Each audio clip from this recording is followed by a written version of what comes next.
Assalamualaikum warahmatullahi wabarakatuh. Perkenalkan, nama saya Desi Mahara. Saya dari Universitas Negeri Medan, jurusan Pendidikan Antropologi, Fakultas Ilmu Sosial. Di sini saya akan menjelaskan tentang pembelajaran berbasis high order thinking skill dengan mata kuliah evaluasi pembelajaran antropologi. Yang pertama, saya akan menjelaskan perlunya implementasi HOTS dalam evaluasi pembelajaran antropologi di SMA. Nah, pemahaman guru terhadap konsep pembelajaran dan penilaian high order thinking skill sangat diperlukan untuk mendukung implementasi kurikulum 2013. Menurut Retnawati, pada tahun 2018, tuntutan pada kurikulum 2013 bahwasanya peserta didik harus mampu berpikir tingkat tinggi. Kemampuan berpikir yang tidak hanya sekedar mengingat, menyatakan kembali, atau merujuk pada melakukan pengolahan. Hal ini sejalan dengan pendapatan Shidikit pada tahun 2015 bahwa soal-soal HOTS merupakan instrumen pengukuran untuk mengukur kemampuan. Yang pertama, transfer suatu konsep ke konsep lainnya. Yang kedua, menerapkan dan memperoleh suatu informasi. Yang ketiga, mencari keterkaitan dari berbagai informasi. Yang keempat, menggunakan informasi untuk menyelesaikan suatu masalah. Dan yang kelima, menelaah ide-ide secara kritis. Nah, berdasarkan praktik pembelajaran di lapangan, pembelajaran dan penilaian HOTS bukanlah suatu yang mudah diimplementasikan oleh para guru. Guru harus mampu menguasai konsep dan strategi pembelajaran. Harapannya, guru dapat menarik respon siswa agar lebih kritis dan pembelajaran lebih kondusif. Dengan demikian, kegiatan pembelajaran tidak lagi teacher-centered, melainkan student-centered.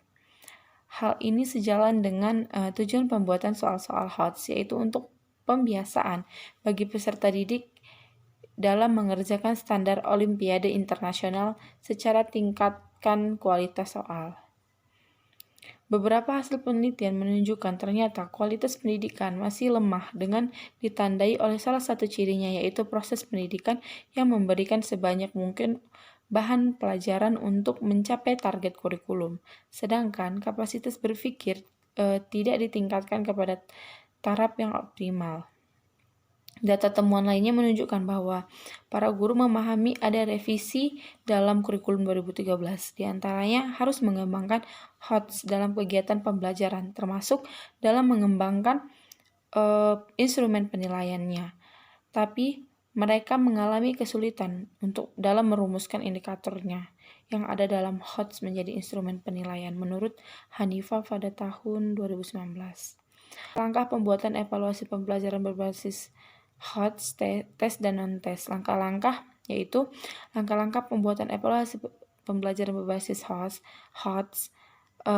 Yang pertama itu menurut Widana 2017. Yang pertama itu ada melakukan analisis KD yang dapat dikuasai oleh soal HOTS. Yang kedua, membuat kisi-kisi soal. Yang ketiga, menggunakan stimulus yang menarik dan kontekstual. Yang keempat, menulis soal sesuai dengan kisi-kisi soal. Yang kelima, membuat pedoman penskoran serta kunci jawaban. Nah, dalam bentuk tes, yang pertama itu ada dalam menyusun butir-butir soal, tes uraian diusahakan agar soal tersebut dapat mencakup ide-ide pokok dari materi pelajaran yang telah diajarkan. Yang kedua itu untuk menghindari tumbuhnya perbuatan curang oleh tester, misalnya menyontek dan bertanya kepada tester yang lainnya, hendaknya sesuai kalimat pada soal berlawanan dengan buku pelajaran. Dan yang ketiga itu dalam menyusun butir-butir soal tes uraian, hendaknya diusahakan agar pertanyaan-pertanyaan itu jangan dibuat seragam, melainkan bervariasi. Yang keempat, kalimat soal yang disusun hendaklah ringkas dan padat. Yang kelima, sebelum tester mengerjakan hendaknya seorang tester mengemukakan cara mengerjakannya.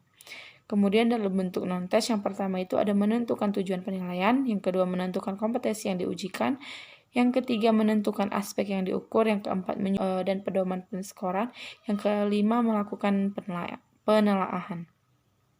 Adapun contoh evaluasi pembelajaran HOTS di sini ada materi bahasa, dialek, dan tradisi lisan di Indonesia. Submaterinya itu bahasa dan dialek. Adapun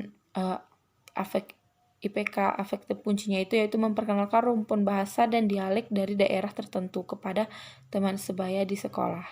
IPK pendukungnya ada dua. Yang pertama itu menggunakan bahasa yang baik dan sopan saat berbicara kepada orang lain.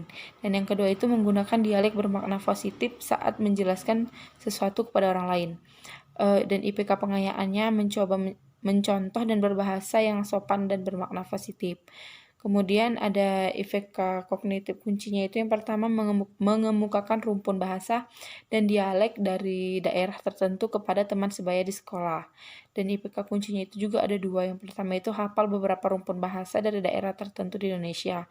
Yang kedua memahami kata-kata dialek yang mempunyai makna yang berlawanan di beberapa daerah. Dan IPK pengayaannya menganalisis bahasa yang terdapat di daerah siswa itu sendiri. Dan ada IPK psikomotorik kuncinya yang pertama itu menghasilkan berbagai rumpun bahasa dan dialek dari daerah tertentu kepada teman sebaya di sekolah. IPK kuncinya juga ada dua. Yang pertama menampilkan suatu pentas kecil untuk memperkenalkan bahasa dan dialek di setiap daerah.